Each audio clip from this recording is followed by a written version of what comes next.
Sa mabuting balita ngayon, makikita natin si Jesus na pumasok sa lupain ng Tiro, isang lugar na hindi Hudyo.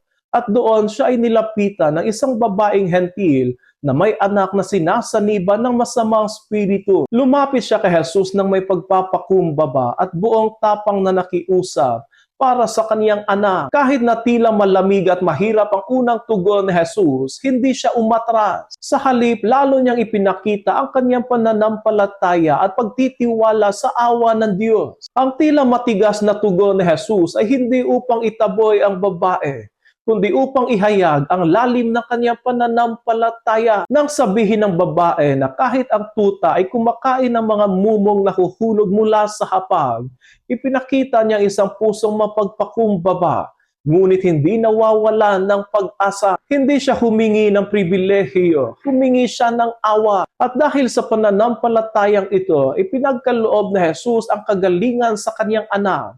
Kahit hindi niya ito nakita ng personal, malaki ang kahalagahan ng pangyayaring ito sa ating pananampalataya. Ipinapakita nito na ang awa ng Diyos ay hindi limitado sa lahi, kultura, o estado ng buhay. Ang babaeng ito na itinuturing na tagalabas, hindi Hudyo, ay naging huwara ng tunay na pananampalataya.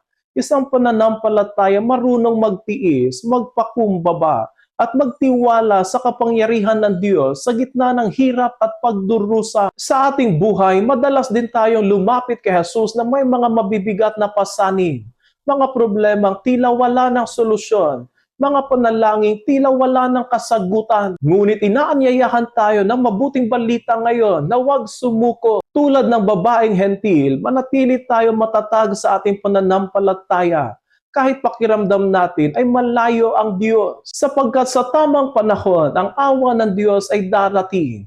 At ang pananampalataya nagtitiis at nagpapakumbaba ay kailanman hindi niya binabaliwala.